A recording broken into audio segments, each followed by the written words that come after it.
మా పెద్దలు పార్టీ అధ్యక్షులు కేసీఆర్ గారి ఆదేశం మేరకు, ఎందుకంటే మేము వ్యక్తిగతంగా ఎన్ని దూషణలైనా పడతాము, ఎన్ని తిట్లైనా తింటాము, ఎన్ని అవమానాలైనా సహిస్తాం. కానీ గత సంవత్సరన్నర కాలంగా మమ్మల్ని నోటికొచ్చిన బూతులు మాట్లాడినా, నోటికొచ్చిన పద్ధతిలో దూషించిన, చివరికి మా నాయకుడి చావును కోరుకుంటూ నికృష్టపు రోత మాటలు మాట్లాడినా మేము భరించుకున్నాం, సహించుకున్నాం, కోపాన్ని తమాయించుకున్నాం, పంటి బిగువున బరాయించుకుంటూ వస్తున్నాం. వ్యక్తులుగా మమ్మల్ని అందరినీ, ఇక్కడ కూర్చున్న వాళ్ళందరినీ ఎన్ని తిట్టినా పడతాం. శాసనసభలో కానీ బయట కానీ ఎంత రోత మాటలు మాట్లాడినా పడ్డాము, పడతాం. కానీ వేల మంది త్యాగాలతో, దశాబ్దాల పోరాటాల ఫలితంగా, అందులో ముఖ్యంగా ఏ రాజకీయ పార్టీ అందులో లేని నాడు, ఆనాడు టీఎన్జీఓలు ఆమోస్ గారి నేతృత్వంలో, ఇంకా అంతకంటే ముందు బుద్ధిజీవుల నేతృత్వంలో రాజకీయ నాయకులు కనీసం ఆనాడు మేలుకోకముందే మేలుకొని విద్యార్థులు, ఉద్యోగ సంఘాల నాయకులు పోరాటానికి శ్రీకారం చుట్టి అల్టిమేట్గా కేసీఆర్ గారి నాయకత్వంలో అమరుల త్యాగాల ఫలితంగా ప్రజల ఆశీర్వాదంతో సాధించిన తెలంగాణ రాష్ట్రాన్ని అవమానించే విధంగా, ఈ రాష్ట్ర భవిష్యత్తుకు ఒక శాపం పెట్టే విధంగా నిన్న ముఖ్యమంత్రి రేవంత్ రెడ్డి మాట్లాడిన దారుణమైన మాటలు ఏవైతున్నాయో అని చూసిన తర్వాత ఆరోగ్యం బాగాలేకపోయినా, ఇంకోటి బాగాలేకపోయినా, ఏదేమైనా సరే ఖచ్చితంగా నువ్వు పోవాల్సిందే, మాట్లాడాల్సిందే. పార్టీ తరఫున పార్టీగా మనం చెప్పాలి, మన వాదన పార్టీగా మనం చెప్పాలి తెలంగాణ ప్రజలకు కొన్ని వాస్తవాలు అని మా అధ్యక్షులు, తెలంగాణ తొలి ముఖ్యమంత్రి కేసీఆర్ గారి ఆదేశం మేరకు ఇవాళ మనందరం ఇక్కడ కూర్చునున్నాం. నిజంగా నిన్న రేవంత్ రెడ్డి గారు మాట్లాడిన మాటలు చూస్తే స్వతంత్ర భారతదేశ చరిత్రలోనే అత్యంత అసమర్థుడు, ఒక చేతగానివాడు, ఒక పనికిరాని దక్షత లేని పాలకుడు ఇంకొకరు లేరు ఈ దేశంలో అనేది మాత్రం తేలిపోయింది. అట్లాగే ఇంకోటి కూడా తేలిపోయింది. ఏవైతే వీళ్ళు ఒక 420 హామీలతో అభయ హస్తం అనే పేరు మీద ఇచ్చిన మేనిఫెస్టో, అందులో సబ్బండ వర్గాలకు కలిపి 420 హామీలు ఏవైతే ఇచ్చినరో, కాంగ్రెస్ మేనిఫెస్టో ఈ శతాబ్దపు అతిపెద్ద మోసం అనేది కూడా తేలిపోయింది. అట్లాగే కేసీఆర్ గారు చిలుకకు చెప్పినట్టు చెప్పిండ్రు తెలంగాణ సమాజానికి. ఢిల్లీ పార్టీలను నమ్మితే 60 ఏళ్ళు గోసపడ్డం, మళ్ళా మోసపోతే ఢిల్లీ పార్టీల చేతుల్లా మళ్ళా గోసపడతాం, మళ్ళీ ఆగమవుతాం అని చిలుకకు చెప్పినట్టు 100 సభలు మాట్లాడితే ప్రతి సభలో తెలంగాణ సమాజానికి ఒక అన్నగా, ఒక సోదరుడిగా, ఒక తండ్రిగా వారు చెప్పడం జరిగింది. ఆనాడు ఎన్నికల నాడు కేసీఆర్ గారు చెప్పిన ప్రతి మాట, ఢిల్లీ పార్టీలను నమ్మితే ఆగమైతే తెలంగాణ అని చెప్పిన మాట అక్షర సత్యం అని చెప్పి ఇవాళ రుజువు అయింది.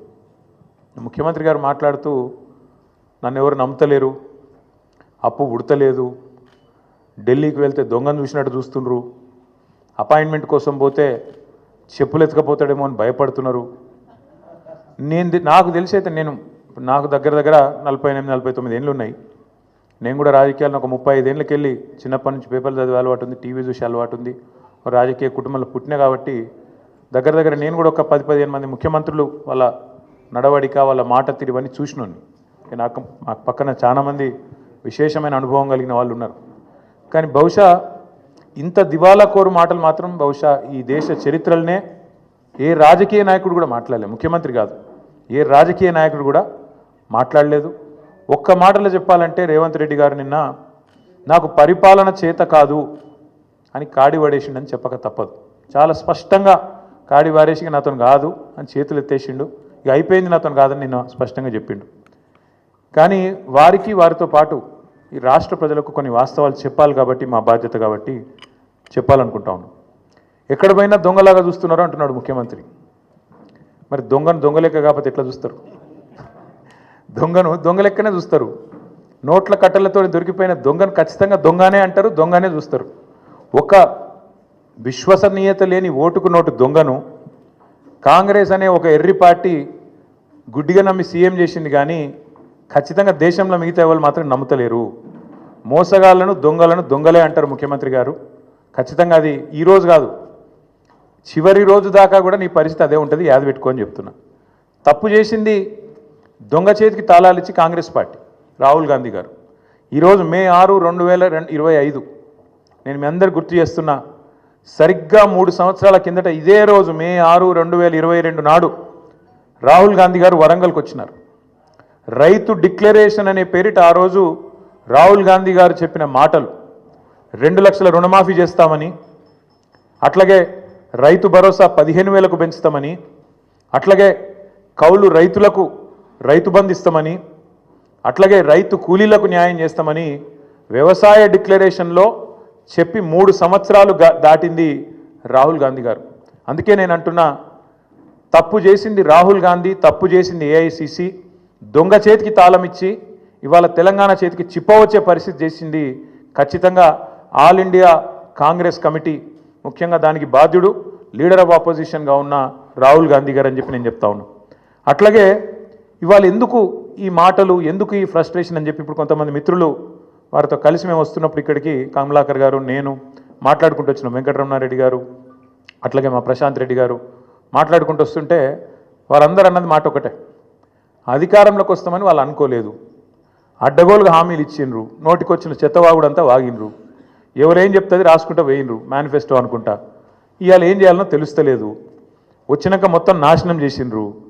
అట్లాంటి పరిస్థితి వచ్చింది కాబట్టి ఇవాళ కేవలం తప్పించుకోవడానికి, కేవలం ప్రజలను ఇక మాతో కాదు తప్పించుకోవడానికి మార్గాలు వెతుకుతూ, దొంగతనం చేసినాక దొంగ పారిపోయేటప్పుడు ఎట్లయితే మార్గాలు వెతుకుతాడో ఆ పద్ధతుల్లో రేవంత్ రెడ్డి గారు ఇవాళ మాట్లాడుతున్నట్టుగా ఆయన ఫ్రస్ట్రేషన్ చూస్తుంటే కనబడతా ఉన్నది. ఎన్ని మాటలు చెప్పిండండి మన రాష్ట్ర ప్రభుత్వ ఉద్యోగులకి, ఎన్ని హామీలు ఇచ్చిండు. అసలు ఉద్యోగుల గురించి, ఉద్యోగుల త్యాగాల గురించి, ఉద్యోగులు తెలంగాణ కోసం చేసిన పని గురించి రేవంత్ రెడ్డికి కనీసం ఇసుమంతన తెలుసా? అసలు ఆనాడు కేసీఆర్ గారు నిరాహార దీక్షకు పోయిందే ఉద్యోగ గర్జన సభ నుంచి. ఉద్యోగుల విషయంలో ఆనాడు ఒకసారి ఫ్రీ జోన్ హైదరాబాద్ అనే ఒక తీర్పు వస్తే దాన్ని ఖచ్చితంగా తిరస్కరిస్తున్నది తెలంగాణ సమాజం అని చెప్పి తెలంగాణ ఎన్జిఓల త్యాగాన్ని గుర్తు చేస్తూ తెలంగాణ ఎన్జిఓ అనే సంఘాన్ని ఉమ్మడి ఆంధ్రప్రదేశ్లో కూడా అత్యద్భుతంగా నడిపిన ఉద్యోగ సంఘాల నాయకులకు మా స్వామి గౌడ్ గారు ఇక్కడే ఉన్నారు, మా శ్రీనివాస్ గౌడ్ గారు ఇక్కడే ఉన్నారు, పెద్దలు దేవిప్రసాద్ గారు ఉన్నారు, పాతూరి సుధాకర్ రెడ్డి గారు ఉన్నారు, ఇంకా ఉపాధ్యాయుల నుంచి వచ్చిన మా సోదరుడు రసమయ్య బాలకృష్ణ గారు ఉన్నారు. ఇట్లా ఎంతోమంది ఆనాడు ఉద్యమంలో కదం దొక్కితే వారి త్యాగ స్ఫూర్తితో అల్టిమేట్గా తెలంగాణ వచ్చింది. కాబట్టే కేసీఆర్ గారు దేశంలో ఎక్కడ లేనట్టు కేంద్ర ప్రభుత్వ ఉద్యోగుల కంటే ఎక్కువ ఉండాలి మన తెలంగాణ ఉద్యోగుల జీతాలని చెప్పి 73% ఫిట్మెంట్ ఇచ్చిండు. ఒక స్పెషల్ ఇంక్రిమెంట్ ఇచ్చిండు, తెలంగాణ ఇంక్రిమెంట్. ఎందుకు? ఒకటే కారణం, ఉద్యోగులు వేరు మేం వేరు కాదు, ఉద్యోగులే ఉద్యమకారులై కదం దొక్కిండ్రు, ఉద్యోగులే అత్యద్భుతంగా ఆనాడు పెన్ డౌన్ చేసిన సకల జనుల సమ్మెలో తమ ఉద్యోగాలు పోతాయనే ఇబ్బంది కూడా లేకుండా, ఆలోచన కూడా లేకుండా తెలంగాణ కోసం కొట్లాడిన ఆ సోదరుల్ని ఇవాళ అవమానించడం అంటే, వాళ్లకు మిగతా రాష్ట్రంలోని ప్రజలకు చిచ్చుపెట్టే ప్రయత్నం చేయడం అంటే, ఇది ఒక ఉద్యమ ద్రోహి అయిన రేవంత్ రెడ్డి మాత్రమే చేయగలుగుతాడు తప్ప ఇంకోటి చేయలేడు. ఎందుకంటే ఆయనకు అవగాహన లేదు. ఉద్యమంలో ఆనాడు భుజం భుజం కలిసి మాతో నడిచిన ఉద్యోగులను మేము కడుపులో పెట్టుకొని చూసుకున్నాం. ఎందుకంటే వాళ్ళది మాకు పేగు బంధం. అందుకే ఒక ఉద్యోగ సంఘాల నాయకుడు మంత్రి అయిండు, మరొక నాయకుడు కౌన్సిల్ చైర్మన్ అయిండు, ఇంకొక నాయకుడు బ్రహ్మాండంగా ఆనాడు కార్పొరేషన్ చైర్మన్ అయిండు, ఇంకొక నాయకుడు ఎమ్మెల్సీ అయిండు, ఇంకొక నాయకుడు ఎమ్మెల్యే అయిండు, చాలామంది ఇంకా చాలామంది పెద్ద పెద్ద హోదాల్లో ఆనాడు ప్రభుత్వంలో ఉన్నప్పుడు వారిని గౌరవించుకున్నది కేసీఆర్ ప్రభుత్వం. ఇవాళ ఉద్యోగులు అడుగుతున్నది ఏంది? మీరు చెప్పిందే కదా, మీరే చెప్పిండ్రు. ఇక పేజ్ నెంబర్ 28 మేనిఫెస్టో, టీఎస్ఆర్టీసీ సిబ్బంది సంక్షేమం, ఆర్టీసీ కార్మికులను ప్రభుత్వంలో విలీన ప్రక్రియ పూర్తి చేసి 2 పీఆర్సీ బకాయిలు వెంటనే చెల్లిస్తాం, వచ్చే పీఆర్సీలో ఆర్టీసీ కార్మికులను చేరుస్తాం, రాష్ట్ర ప్రభుత్వ ఉద్యోగులతో సమానంగా అన్ని వసతులు సదుపాయాలు కల్పిస్తాం, ఆర్టీసీ బస్సులకి ఏందో చెప్పింది. ఇక ఇది ఆర్టీసీ కార్మికుల గురించి మీరు చెప్పిన మాట. ఇక ప్రభుత్వ ఉద్యోగుల గురించి మీరు చెప్పిన మాటలేంది? సంక్షేమం గురించి మీరే చెప్పినారు. రాష్ట్ర ప్రభుత్వ ఉద్యోగులందరికీ పెండింగ్లో ఉన్న 3 డిఏలు తక్షణమే చెల్లిస్తాం. రాష్ట్ర వ్యాప్తంగా ఉన్న ఉద్యోగ ఉపాధ్యాయులకు 1 తారీఖున వేతనాలు అందే విధంగా చర్య తీసుకుంటాం. సప్లిమెంటరీ బిల్లులు 15 రోజులు చెల్లిస్తాం. సిపిఎస్ విధానాన్ని రద్దు చేసి ఓపీఎస్ తెస్తాం. పెన్షనర్లకు ఉద్యోగులకు ఇచ్చే డిఏలను సకాలంలో ప్రకటించి బకాయిలను వెంటనే ఇస్తాం. 317 రద్దు చేస్తాం. కాంగ్రెస్ ప్రభుత్వం ఏర్పాటైన వెంటనే కొత్త పీఆర్సీ ప్రకటించి 6 నెలలలోపు సిఫార్సులు అమలు చేస్తాం. కాంట్రిబ్యూషన్తో పాటు అన్ని రకాల జబ్బులు అని చెప్పి ఇంకేందేందో రకరకాల మాయమాటలు వారి కోసం చెప్పిండ్రు. ఏం అడుగుతుండ్రు ఇవాళ ఉద్యోగులు? మీరు చెప్పిందే అడుగుతుండ్రు కదా. గొంతమ్మ కోరికలు ఏమైనా కోరినరా? పీఆర్సీ వేస్తామన్నారు, ఏది అని అడుగుతుండ్రు. డిఏలు ఏవి అని అడుగుతున్నారు. కానీ ఇవాళ మీరు మాట్లాడే మాట ప్రజల ముందు ఉద్యోగులను విలన్లుగా చిత్రీకరించే ఒక చిల్లర కుట్ర ఏదైతే స్వయంగా ముఖ్యమంత్రి గారు చేస్తున్నారో వారిని వాళ్ళ తెలంగాణ ఉద్యోగుల తరపున మేము అడుగుతున్నాం. భారత రాష్ట్ర సమితిగా అందాల పోటీలకు 250 కోట్లు ఉన్నాయి, కానీ పెన్షన్ రిటైర్ అయిన వాళ్ళకు మీకు పెన్షన్ ఇస్తుంది, కానీ రిటైర్ అయిన వాళ్ళకు రిటైర్మెంట్ బెనిఫిట్స్ ఇస్తుంది, కానీ పైసలు లేవా? ఇదేనా నీ ప్రభుత్వం? ఇదేనా నీ ప్రాధాన్యత? నన్ను కోసుకొని తింటారా అంటుండు ముఖ్యమంత్రి. నన్ను కోసుకొని వండుకొని తింటారా? ఇది ఒక ముఖ్యమంత్రి ప్రభుత్వ ఉద్యోగులను ఉద్దేశించి మాట్లాడిన మాట. అయ్యా ముఖ్యమంత్రి గారు, నిన్ను కోసుక తినేంత పిచ్చోడెవడు లేడు. నువ్వే నీ తలమాసిన విధానాలతో రాష్ట్రాన్ని కాల్చుక తింటున్నావు. రాష్ట్రాన్ని సంవత్సరంన్నర రాచి రంపాన పెడుతున్నావు నువ్వు. ఇది వాస్తవం. ఇలా ప్రజలు, రాష్ట్ర ప్రజలు ఒక మౌలికమైన ప్రశ్న అడుగుతున్నారు. కేసీఆర్ ఉన్నప్పుడు కరెంట్ ఎందుకు మంచిగా ఉండే, ఇప్పుడు మంచిగా ఎందుకు లేదు? కేసీఆర్ ఉన్నప్పుడు మంచినీళ్ళు ఎందుకు మంచిగా వస్తుండే, ఇప్పుడు ఎందుకు వస్తలేవు? ఎండాకాలం రాగానే మళ్ళీ ఆగం ఎందుకు అవుతుంది? మళ్ళీ బిందెలు పట్టుకొని రోడ్డు మీదకి ఎందుకు పోవాలి? కేసీఆర్ ఉన్నప్పుడు రైతు బంధు పడుతుండే, ఇప్పుడు ఎందుకు పడతలేదు? కేసీఆర్ ఉన్నప్పుడు టైంకు పెన్షన్లు వస్తుండే, ఇప్పుడు 2 నెలలు ఎందుకు ఎగ్గొడుతుండు? కేసీఆర్ ఉన్నప్పుడు చెప్పిన ప్రతి పని చేస్తుండే, ఇప్పుడు ఎందుకు చేయలేకపోతున్నాడు? కేసీఆర్ ఉన్నప్పుడు రాష్ట్రం రయ్యమని పురోగమనంలో ముంగటిపోయింది, ఇప్పుడు ఎందుకు తిరోగమనంలోకి అవుతుంది, ఎందుకు వెనకపోతుంది అని అడుగుతున్నారు. సమాధానం ఉందా నీ కాడ? ఎందుకు అంటే నీకు చేతనైతలేదు, నీ కాంగ్రెస్ పార్టీకి చేతనైతలేదు. కేసీఆర్ ఉన్నప్పుడు బీఆర్ఎస్ పాలనలో రాష్ట్రం దేశానికి రోల్ మోడల్ అవుతుంది, ఎట్లా కాంగ్రెస్ పాలనలో దివాలా ఎందుకు తీస్తున్నది? కారణం ఒకటే, ఇది నాయకత్వ లోపం. మీ కాంగ్రెస్ పార్టీ పెట్టిన శాపం తెలంగాణకు. మార్పు పేరుతో మీరు చేసిన దుర్మార్గం ఇది. అందుకే మేమనేది, ఏ ముఖ్యమంత్రి కూడా భారతదేశ చరిత్రలో ఈ 78 ఏళ్లలో తాను పరిపాలిస్తున్న రాష్ట్రానికి నీ శాపాలు పెట్టినోడైతే వాడు లేడు. ఎయిడ్స్ పేషెంట్ అంటివి, క్యాన్సర్ పేషెంట్ అంటివి, ఆఖరికి నిన్న దివాలా తీసింది మనకు అప్పు ఉడతలేదు అని చెప్పి అట్లా మాట్లాడుతీవి. అందుకే నీ దివాలా కోరు మాటలు, నీ ఇంటలెక్చువల్ బ్యాంక్రప్సీ, నీ ప్రభుత్వం యొక్క దివాలా కోరు విధానాలే వాళ్ళ రాష్ట్రం పాలిట శాపాలుగా మారినాయి. సీఎం అనేటోడు ఒక తండ్రి లాంటోడు. సంపద పెంచాలే రాష్ట్రం మొత్తానికి, ముఖ్యంగా పేదలకు, బలహీన వర్గాలకు, ఎవరికైతే టానిక్ అవసరం పడుతుందో, ఎవరికైతే కొంత మరి ప్రభుత్వం వైపు నుంచి చేయూత అవసరం పడుతుందో వాళ్ళని ఆదుకోవడమే ఒక ప్రభుత్వ పెద్ద, ఒక రాష్ట్రానికి పెద్ద లాంటి వాడు చేయాల్సిన పని. కానీ నువ్వేం చేస్తున్నావు? దివాలా తీసిపోయినాం, దరిద్రంలో ఉన్నాం, కొట్టుకపోతున్నాం, పోతున్నాం. అందుకే కొన్ని వాస్తవాలు ప్రజలకు చెప్పాలి. వాస్తవాలు ఏంటి? ఏ రాష్ట్రానికైనా, ఏ ప్రభుత్వానికైనా ఆస్తులు, అప్పులు వారసత్వంగా వస్తాయి. ఇప్పుడు మేము 2014లో ప్రజల దయతో, ప్రజల ఆశీర్వాదంతో ఆనాడు కేసీఆర్ గారు ముఖ్యమంత్రి అయినారు. ముఖ్యమంత్రి అయినప్పుడు కేసీఆర్ గారికి మాత్రం వీళ్ళు కాంగ్రెస్ వాళ్ళు మాకు అప్పచెప్పినప్పుడు రూపాయి అప్పు లేకుండా, రూపాయి ఆస్తి లేకుండా ఇచ్చిండ్రా? అప్పులు ఇచ్చిండ్రు, ఆస్తులు కూడా ఇచ్చిండ్రు. అప్పులు ఇచ్చినారు, ఆస్తులు కూడా ఇచ్చినారు. ఆ రోజు 2014 లెక్క తీసుకుంటే, 2014 లెక్క తీసుకుంటే ఇది ప్రభుత్వం యొక్క లెక్క, నా లెక్క కాదు, ప్రభుత్వం యొక్క లెక్క. 2014లో మొత్తం రాష్ట్రం యొక్క ఆదాయం సంవత్సరానికి మొత్తం రెవెన్యూ రిసీట్స్ తీసుకుంటే 51,000 కోట్లు, అంటే నెలకు 4,215 కోట్లు.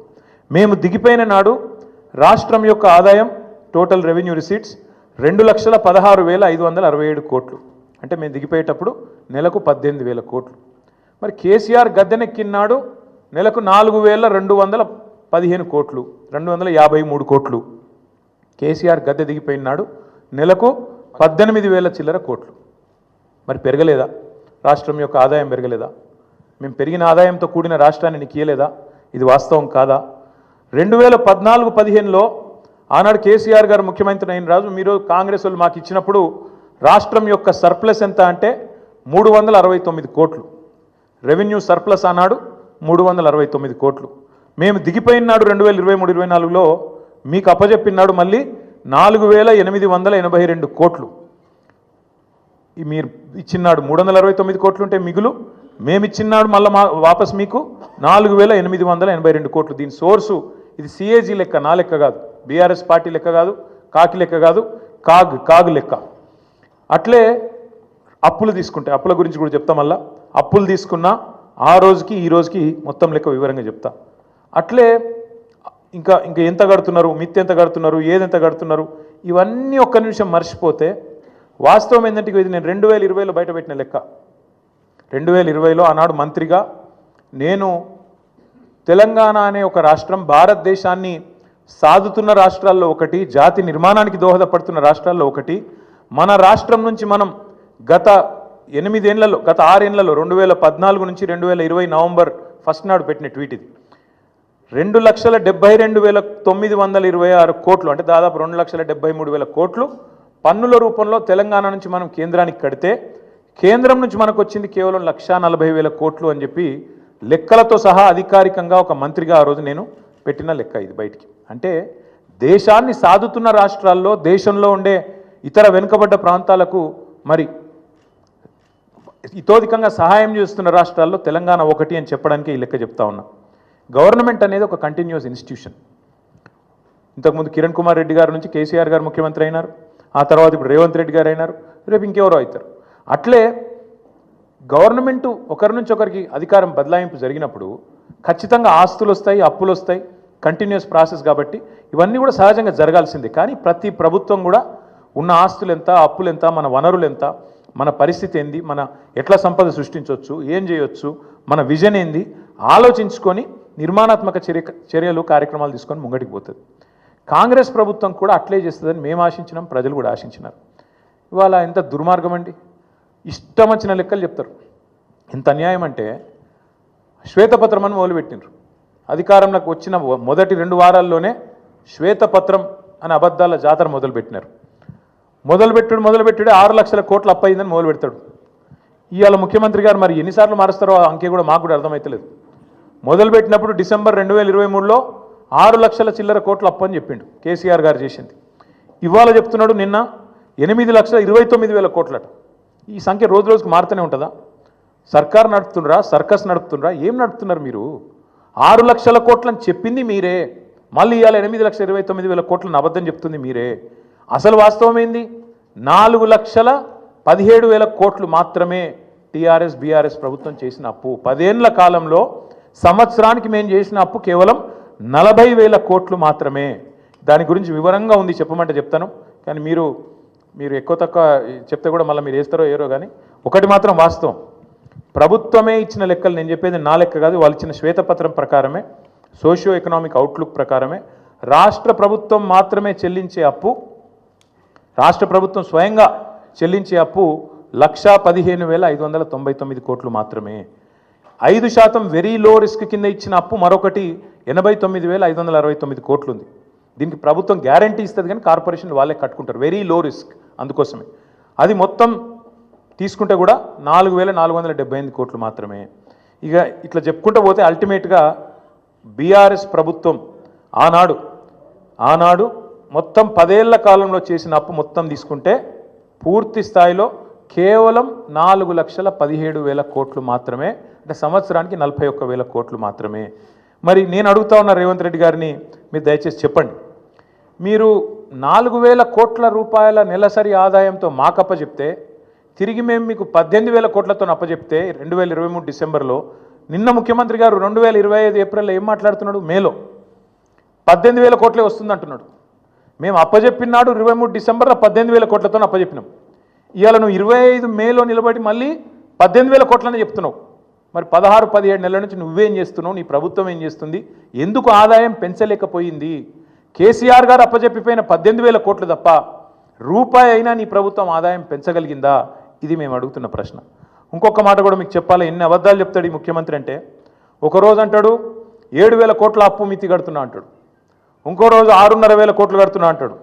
అసలు వాస్తవం ఏంది? అసలు మిత్తి అప్పు మొత్తం తీస్తే కూడా బడ్జెట్ డాక్యుమెంట్, ఇది నాది కాదు కవిత్వం, మొత్తం ఈ ప్రభుత్వం చెప్పిన లెక్క ఎంత తప్పు అంటే రేవంత్ రెడ్డి గారు చెప్తుంది ఎంత పచ్చి అబద్ధం అంటే ఒకరోజు 6,000 కోట్లని ఒకరోజు 7,000 కోట్లని మొత్తం చెప్పింది ఒక ఎత్తు అయితే మొన్న అసెంబ్లీలో మార్చి నెలలో అసెంబ్లీలో గత 14 నెలలలో రేవంత్ రెడ్డి చెప్పిండు అది కూడా 14 నెలలలో 64,768 కోట్లు కట్టినా అని చెప్పిండు. బయటనేమో 7,000 కోట్లను ఒకసారి 6,500 కోట్లను ఒకసారి నిన్న 10,000 కోట్లు నెలకు అని చెప్తాడు. అసెంబ్లీలోనేమో 14 నెలల్లో 64,768 కోట్లు అని చెప్పిండు. అంటే అల్టిమేట్గా ఏంది ఆయన చెప్పిన లెక్క ప్రకారం అసెంబ్లీలో చెప్పింది నెలకు 4,600 కోట్లు. అది కూడా తప్పే. 6,000 తప్పే, 6,500 తప్పే, 7,000 కోట్లు తప్పే, 10,000 కోట్లు తప్పే, నెలకు 4,626 కోట్లు కూడా తప్పే. ఇది ఆర్బీఐ రిపోర్టు. దీని ప్రకారం నెలకు తెలంగాణ ప్రభుత్వం కడుతున్నది అసలు మిత్తి కలిపి కేవలం 2,000 కోట్లు మాత్రమే. ఇది కాగు లెక్క, ఆర్బీఐ లెక్క, ఇదేదో కాకి లెక్క కాదు. ఇంకొక మాట కూడా చెప్తా ఉన్న రేవంత్ రెడ్డి గారికి, వచ్చే 10 ఏళ్లలో ఎంత కట్టాలి అనేది కూడా మా దగ్గర లెక్క ఉంది. వచ్చే 10 ఏళ్లలో కూడా 2032-33 దాకా ఇది కూడా ఆర్బీఐ లెక్క. ఇప్పుడున్న లోన్లు కింద తీసుకుంటే మొత్తం కలిపి వచ్చే 10 ఏళ్లలో కట్టేది ప్రిన్సిపల్ ఏమో 1,02,000 కోట్లు, మిత్తి 1,64,000 కోట్లు, రెండు కలిపితే కూడా 2,67,000 కోట్లు టిల్ ద ఇయర్ 2032-33. అంటే సంవత్సరానికి ఎంత అవుతుంది? వచ్చే 10 ఏళ్ళు సంవత్సరానికి 26,000-27,000 కోట్లు. ఇంతే తప్ప ఏం లేదు. దీనికి ఏదో జరిగిపోయింది, ఏమో అయిపోయింది అని ఒకది కరుస్తారు. వాళ్ళు ఎంపీలు క్వశ్చన్ అడిగినారు పార్లమెంట్లో, తెలంగాణ అప్పుల్లో మునిగిపోయిందట కదా, వాస్తవమేనా? ఇక పార్లమెంట్లో కేంద్ర ప్రభుత్వం ఇచ్చిన సమాధానం ఇది. మొత్తం 28 రాష్ట్రాలు ఉంటే తెలంగాణ 24వ ర్యాంకులో ఉంది. అప్పులు జిఎస్డిపి నిష్పత్తి తీసుకుంటే చాలా ఆరోగ్యకరమైన పరిస్థితి ఉంది తెలంగాణది. 24th ర్యాంక్ తెలంగాణదని చెప్పి కేంద్ర ప్రభుత్వం స్వయంగా పార్లమెంట్లో ఇచ్చిన లిఖితపూర్వకమైన సమాధానం. మరి ఎవరు అబద్ధం చెప్తున్నారు, ఎవరు నిజం చెప్తున్నారు? దయచేసి ప్రజలు కూడా ఆలోచించాలని మేము కోరుతా ఉన్నాం. గడిచిన 10 ఏళ్లలో తలసరి ఆదాయంలో భారతదేశంలో నెంబర్ 1 చేసిండ్రు కేసీఆర్ గారు తెలంగాణ. మాకు అప్పజెప్పిపోయినాడు కిరణ్ కుమార్ రెడ్డి గారు. తెలంగాణ అనే రాష్ట్రం 12వ స్థానంలో ఉండే తలసరి ఆదాయంలో, కానీ మేము దిగిపోయినాడు నెంబర్ 1 స్థానానికి తీసుకుపోయింది కేసీఆర్ ప్రభుత్వం కాదా?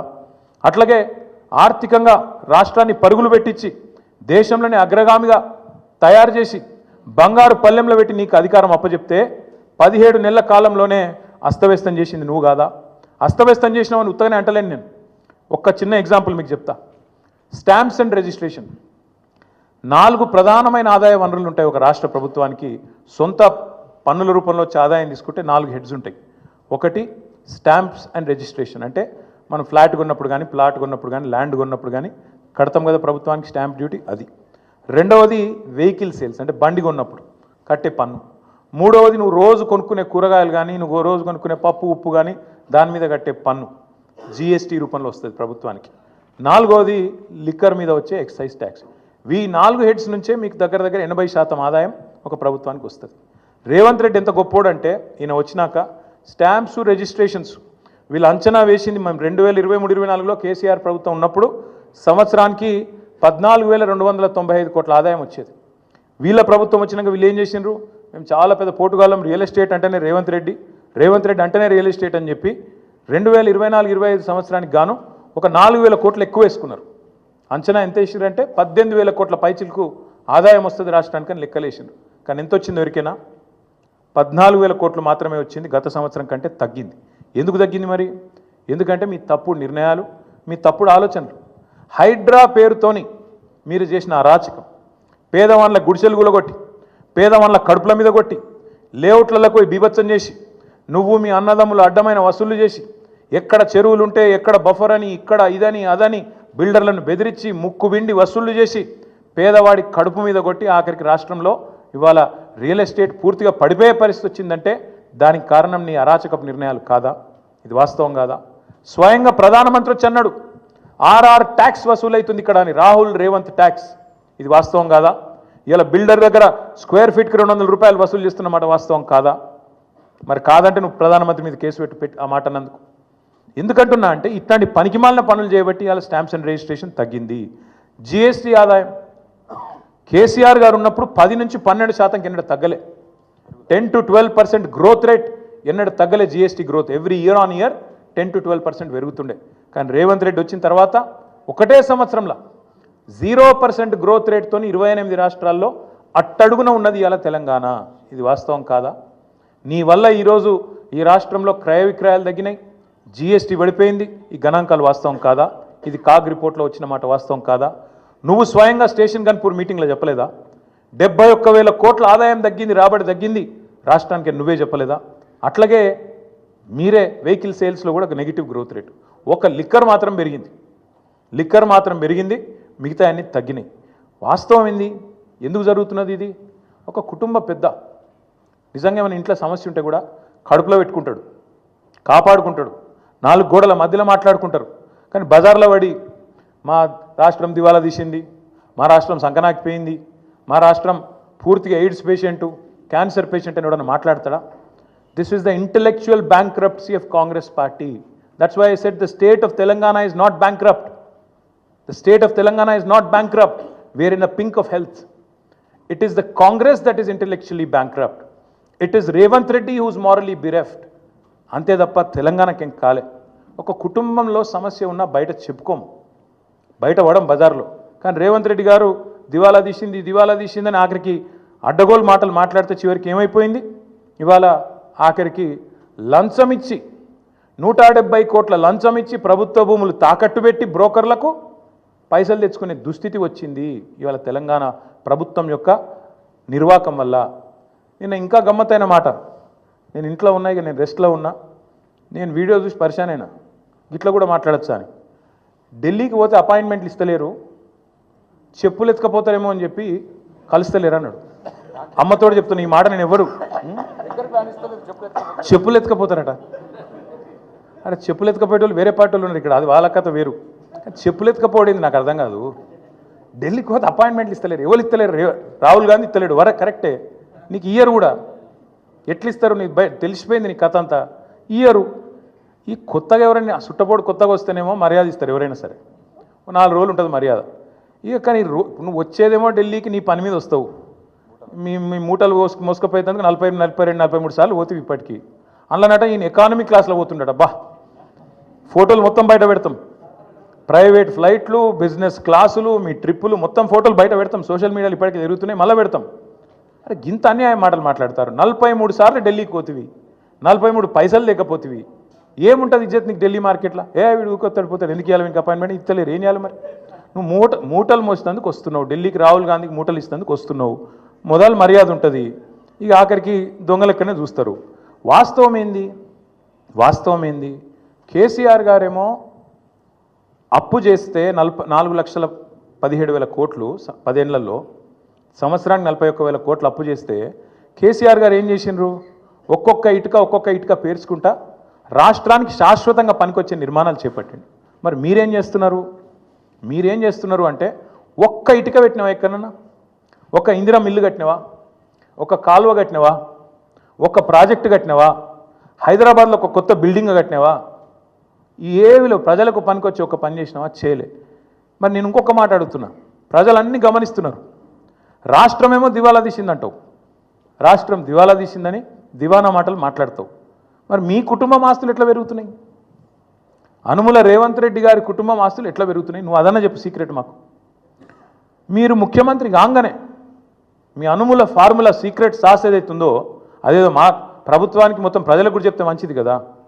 ముఖ్యమంత్రి అయిన 6 నెలల లోపలనే మీ అన్న అనుముల జగదీశ్వర్ రెడ్డి గారు 1000 కోట్ల పెట్టుబడి పెడతా అని మీతో ఒప్పందం కుదుర్చుకుంటాడు.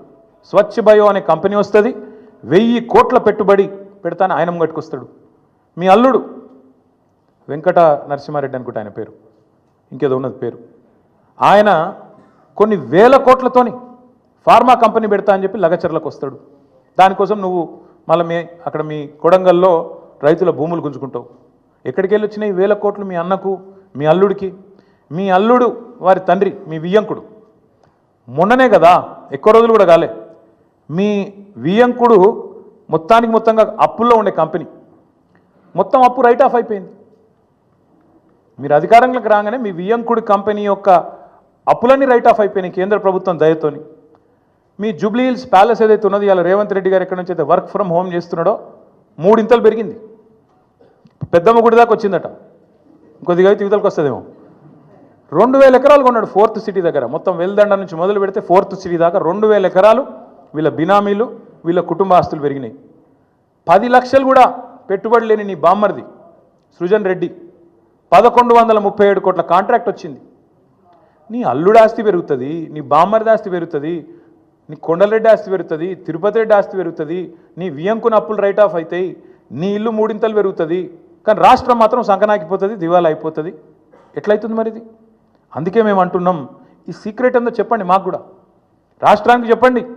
మీ అన్నదమ్ములు, మీ కుటుంబ సభ్యులు, వాళ్ళ అప్పులు, వాళ్ళ ఆస్తుల గురించి కూడా చెప్పు. ఎట్లా పెడుతున్నారు సడన్గా పెట్టుబడులు పెద్ద ఎత్తున, అవి కూడా బయట పెట్టు. తెలంగాణ ఆస్తులు తగ్గుతున్నాయి ఎట్లా, అనుమూల కుటుంబం ఆస్తులు పెరుగుతున్నాయి ఎట్లా ఖచ్చితంగా చెప్పాలి. కేసీఆర్ గారు తెచ్చిండు, ఎస్ 4,17,000 కోట్ల అప్పు తెచ్చిండు. ఏం చేసిండు కేసీఆర్?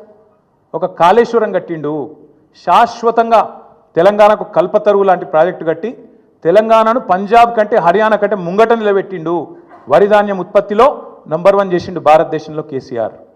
90% పాలమూరు వలసల జిల్లాగా పేరుపడ్డ పాలమూరు రంగారెడ్డి ఎత్తిపోతల పథకాన్ని 90% పూర్తి చేసి ఒక పంపు కూడా ఆన్ చేసి మీ చేతుల్లో పెట్టిండు. 17 నెలలైంది, ఆ మిగతా 10% కూడా పూర్తి చేయలేని అసమర్థుడివి నువ్వు. కేసీఆర్ గారు అప్పు చేసిండు, కానీ ఇంటింటికి నల్లాబెట్టి నీళ్ళు ఇచ్చిండు. దగ్గర 30,000 కోట్లతోనే ఆ ప్రాజెక్టు పూర్తి చేసిండు. నువ్వు కనీసం ఆ ప్రాజెక్టును నడపలేకపోతున్నావు. ఎస్ కేసీఆర్ అప్పు చేసిండు. దేనికోసం చేసిండు? 1,00,000 కోట్లు పెట్టి తెలంగాణ ఏదైతే విద్యుత్ లోటుతోని ఆగమాగమైతుండేనో ఆ విద్యుత్ లోటుతో ఆగమాగమైన తెలంగాణను ఇలా 24 గంటల వెలుగు జిలుగుల తెలంగాణగా కేసీఆర్ గారు మార్చిండు. కేసీఆర్ గారు అప్పు చేసిండు. రైతు బంధు అనే పథకం పెట్టి రైతుల ఖాతాల్లో 70 లక్షల మంది రైతుల ఖాతాల్లో 73,000 కోట్ల రూపాయలు వాళ్ళ ఖాతాలు వేసిండు. కేసీఆర్ అప్పు చేసిండు. 29,000 కోట్ల రైతుల అప్పు తీర్చిండు. కేసీఆర్ అప్పు చేసిండు. 24 గంటల ఉచిత కరెంటు రైతులకు ఇచ్చి 60,000 కోట్ల వాళ్ళ భారాన్ని తాను తీసుకున్నాడు. ఎస్ కేసీఆర్ అప్పు చేసిండు. హైదరాబాద్లో 36 ఫ్లైఓవర్లు కట్టిండు. కేసీఆర్ అప్పు చేసిండు. హైదరాబాద్ మెట్రో మొదటి దశ పూర్తి చేసిండు. కేసీఆర్ అప్పు చేసిండు. ఒక అఖండమైన సెక్రటేరియట్ కట్టిండు, శాశ్వతంగా తెలంగాణ ప్రజల ఆస్తి. ఒక అద్భుతమైన 125 అడుగుల ఎత్తైన డాక్టర్ బాబాసాహెబ్ విగ్రహం పెట్టిండు. కేసీఆర్ అప్పు చేసిండు. తెలంగాణ అమరులకు అమరజ్యోతి అద్భుతమైన ఒక స్తూపాన్ని నిర్మాణం చేసిండు. కేసీఆర్ అప్పు చేసిండు. 32 మెడికల్ కాలేజీలు పెట్టిండు. 32 నర్సింగ్ కాలేజీలు పెట్టిండు. కేసీఆర్ అప్పు చేసిండు. 1022 గురుకుల పాఠశాలలు పెట్టిండు. కేసీఆర్ అప్పు చేసిండు. ఊరూరికి రైతు వేదిక కట్టిండు. ఊరూరికి నర్సరీ పెట్టిండు. ఊరూరికి డంపింగ్ యార్డ్ కట్టిండు. వైకుంఠ ధామం కట్టిండు. ప్రకృతి వనం కట్టిండు. నువ్వు పీకింది ఏంది చెప్పు? కలెక్టరేట్లు కూడా కట్టిండు. 32 జిల్లాలు కట్టిండు. నువ్వేం చేసినావు? 1,70,000 కోట్ల. నేను చెప్పమంటే ఇంకో గంట చెప్తా కేసీఆర్ ఏం చేసిండు. మీరేం చేశారు? నువ్వు రోజు కూర్చొని అందాల పోటీలు రివ్యూ చేస్తున్న పోలీస్ కమాండ్ కంట్రోల్ సెంటర్ కూడా కేసీఆరే కట్టిండు. నువ్వేం చేసినావు? ఈ 17 నెలల్లో ఒక్క రూపాయితోని, ఒక్క ఇటుక పెట్టి నువ్వు తెచ్చిన 1,70,000 కోట్ల అప్పుతోని ఒక్క మంచి పని ఏమైనా చేసినావా చెప్పు. అందుకే మేము అంటున్నాం. ఇంకా విచిత్రమైన మాట నిన్న నేను ఎకానమీ క్లాస్లో పోతున్నా. నేను చాలా పద్ధతిగా ఉంటున్నా. 18 గంటలు పని చేస్తున్నా. నన్ను కోసుక తింటరాయింది. కోసుక తింటేందుకు ఏమైనా కోతాబరి మామిడికాయ అవి నాకు అర్థం కాదు. నన్ను కోసుక తింటారా? అర్థం కాని విషయం విచిత్రమైంది. 43 సార్లు వేయిండు. ఒక ముఖ్యమంత్రి అంటాడు తుత్తనే పోతాడా? గడ్డపారలేక పోడు కదా. ఆయన ఎంబడ 100 మాగదులు, సిబ్బంది, మన్ను మశానం, ఆయన ఇంకా బ్రోకర్లు, వాళ్ళు వీళ్ళు మస్తు మంది పోతారు. 17 నెలల్లో 43 సార్లు నువ్వు ఢిల్లీకి ఎక్కే విమానం, దిగే విమానం, తెచ్చిందైతే ఏం లేదు. పెట్టిన ఖర్చు ఎంత? శ్వేతపత్రం విడుదల చేయి. 17 నెలల్లో నీ మంత్రులు నల్గొండకు పోయితందుకు ఇరికెళ్ళి 100 కిలోమీటర్లు పోయితందుకు కూడా షేర్ ఆటో వాడినట్టు వాడుతారు హెలికాప్టర్లు. చూస్తలేరా మీరు? కొట్టుకుంటారు. ఇంకా భువనగిరి పోతాను, ఎమ్మెల్యేల బర్త్డేలకు హెలికాప్టర్లో పోతాను. వీళ్ళట చాలా పద్ధతిగా నడుపుతున్నారట. షేర్ ఆటో కంటే అధ్వానంగా వాడుతారు వాస్తవంగా అయితే. హెలికాప్టర్ ఉంటే తప్ప హైదరాబాద్ దాటిపోమంటుండే ఒక్కొక్క మంత్రి. ఈ ఎకానమీ క్లాస్ అంటాడు ముఖ్యమంత్రి. నువ్వు ఎక్కే విమానం, దిగే విమానం మేము చూస్తలేమా? అరే ప్రైవేట్ ఫ్లైట్లు, జల్సాలు, 7 విదేశీ యాత్రలు, మీ మంత్రుల హెలికాప్టర్ ట్రిప్పులు విడుదల చేయి, శ్వేతపత్రం విడుదల చేయి. అందుకే అంటున్నాం, అక్కసు వెళ్ళగక్కిన ముఖ్యమంత్రి గారు ప్రభుత్వ ఉద్యోగుల మీద. వాస్తవం ఏంది? ఉద్యోగుల వల్ల దివాలా తీసిందని చెప్పి ఇలా నువ్వు దిక్కుమాల ప్రచారం చేస్తున్నావు. కష్టపడుతున్న ఉద్యోగస్తులను అవమానించే ప్రయత్నం చేస్తున్నావు. వాళ్ళ కోరికలు గొంతమ్మ కోరికలు అంటున్నావు. నువ్వే కదా చెప్పింది. డిఏలు ఇస్తా అని చెప్పింది నువ్వు, పిఆర్సీ వేస్తా అని చెప్పింది నువ్వు. కానీ ఇవాళ అడ్డమైన మాటలు మాట్లాడుతుంది నువ్వు. రాష్ట్రంలో ప్రభుత్వ ఉద్యోగుల కష్టంతో ప్రజల కష్టంతో వచ్చిన ఆదాయాన్ని వస్తే ఆదాయమేమో నీ ఖాతాలు వేసుకుంటావు, ఢిల్లీకి మూటలు పంపుతావు, కానీ ఉద్యోగులను మాత్రం ప్రజల దృష్టిలో చులకన చేసే ప్రయత్నం ఏదైతే చేస్తున్నావో చాలా చాలా దారుణం. ఇది ఉద్యోగ సంఘాలు కూడా ఈ దుర్మార్గపు ముఖ్యమంత్రి యొక్క ఆలోచన విధానాన్ని అర్థం చేసుకోవాలని చెప్పి కూడా నేను కోరుతా ఉన్నా. నువ్వే కదా చెప్పింది ఆశాలకు 18,000 రూపాయలు జీతం పెంచుతా అని చెప్పింది ఎవడు? నువ్వు కాదా? అంగన్వాడీలో జీతం పెంచుతా అని చెప్పింది ఎవడు? నువ్వు కాదా?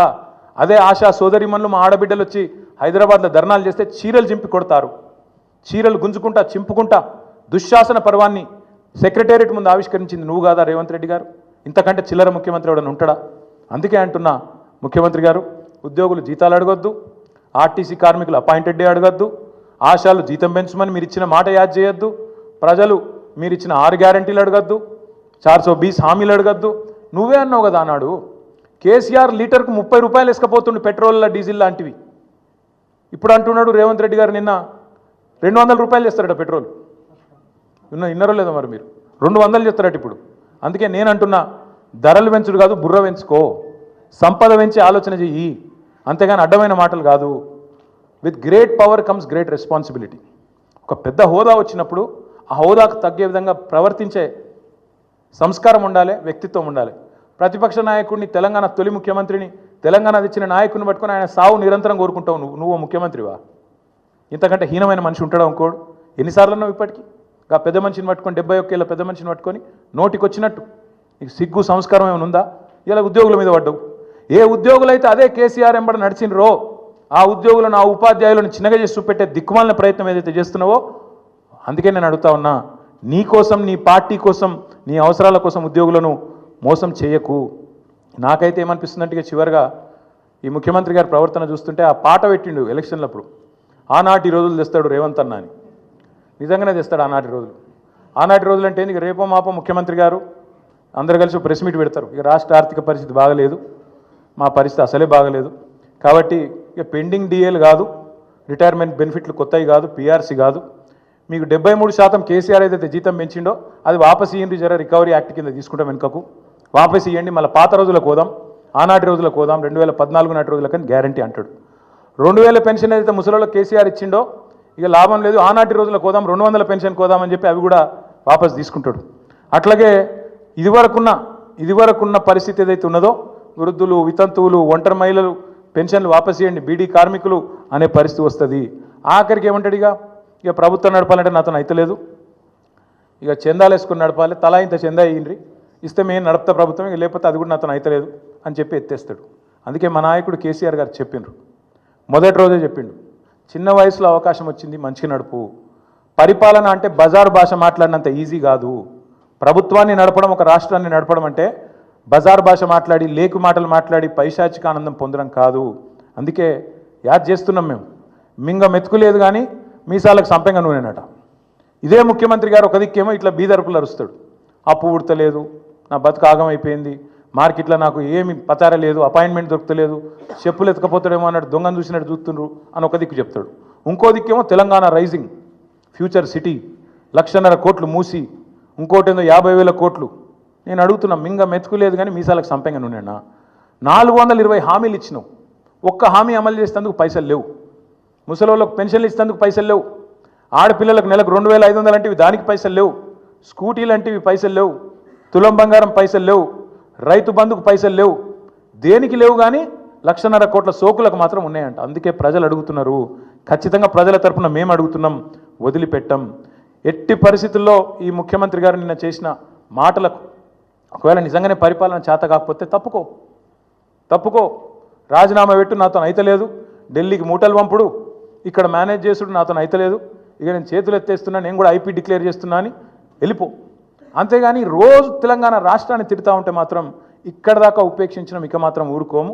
కేసీఆర్ గారిని కూడా ఇంకా చివరిసారి చెప్తున్నాం, ముఖ్యమంత్రి గారు, కేసీఆర్ గారిని ఇప్పటిదాకా ఎన్ని మాటలన్నా పడ్డం, ఇక్కడ నుంచి కేసీఆర్ గారిని నువ్వు వ్యక్తిగతంగా దూషిస్తే మాత్రం నీ నాలిక చీరేసే రోజు కూడా వస్తుంది, తప్పకుండా యాది పెట్టుకో.